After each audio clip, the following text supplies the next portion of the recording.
အားလုံးပဲမင်္ဂလာပါရှင် Housewife Diary Channel လေးကနေပြန်လည်ကြိုဆိုလိုက်ပါတယ်ဒီနေ့မှာတော့ emo sharing လုပ်ပေးခြင်းနဲ့အကြောင်းလေးကတော့အရန်ထိုင်လို့ကောင်းတဲ့ coffee ဆိုင်လေးတစ်ဆိုင်အကြောင်းပဲဖြစ်ပါတယ် emo ဒီနေ့မှာတော့ရွှေပေါက်ကံမတ်ကိုအလှူသွားရင်းနဲ့ပေါ့နော်ဒီသူ့နန္ဒာလက်မကြီးကိုဖြတ်သွားရင်းနဲ့ coffee ဆိုင်လေးတစ်ဆိုင်တွေ့ခဲ့တယ်ပေါ့နော် The Breeze ဆိုတဲ့ coffee ဆိုင်လေးဒီ coffee ဆိုင်လေးကအမှတ်မထင်ဝင်ထိုင်ရင်းနဲ့အရန်ကိုထိုင်လို့ကောင်းပြီးတော့ပေါ့နော်အရသာလေးလည်းမစိုးလို့ emo share လုပ်ပေးလိုက်တာပါ emo တို့လိုတက်လက်ပိုင်းမျိုးသမီးတခါတည်းအပြင်ထွက်တယ်မိတ်ဆွေတွေနဲ့တွေ့ရအခါကြလို့ရှင်ထိုင်လို့ကောင်းလို့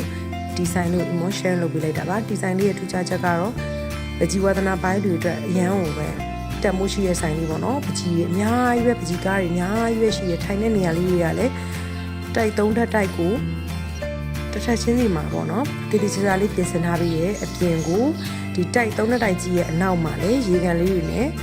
အေးဆေးဆေးနဲ့ကိုကကို coffee လေးတောက်စကားလေးပြောချင်တယ်ဆိုရင်တော့မြောက်ကလပ်ဘက်ကိုရောက်ရင်ဒီဆိုင်လေးကိုဝန်ထိုင်ကြည့်ဖို့အတွက် emo က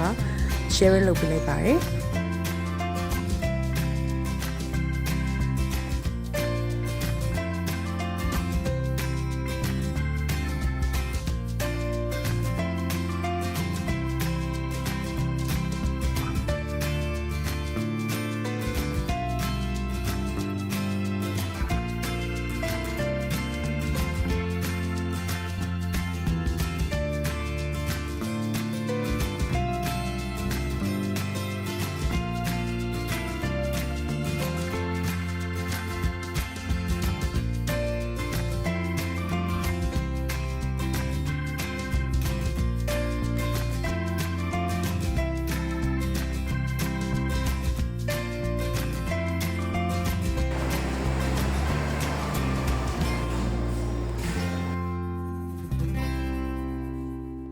ပကြီးတင်တန်းရှိရထားလားညီမလေး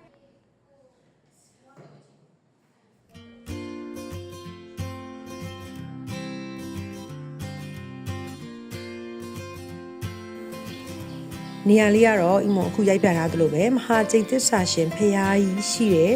လမ်းပေါ်မှာပါသူ့နားမှာထူးထူးခြားခြားဆိုလို့ရှင်ချမ်းမြေစေကန်းရှိပါတယ်အခုဗီဒီယိုထဲမှာပြထားသလိုပဲစိတ်ရည်လမ်းထိတ်ကလေးမှာပေါ့နော်နောက်ထပ်ဗီဒီယိုလေးမှာလည်း emoချက်စားရဟင်းလေးတွေemoကြည့်ရရှင်လေးတွေနဲ့ emo တွားရင်းနဲ့ပေါ့အဆင်ပြေခဲ့တဲ့နေရာလေးတွေကို sharing ထပ်လုပ်ပေးမှာဖြစ်တဲ့အတွက် emo ရဲ့ channel လေးကို like and subscribe လေးလုပ်ပြီးတော့အားပေးခဲ့အောင်နော်အားလုံးပဲကျေးဇူးတင်ပါတယ်နောက်ထပ်ဗီဒီယိုလေးမှာပြန်လည်ဆုံတွေ့ကြမယ်အားလုံးပဲတတာ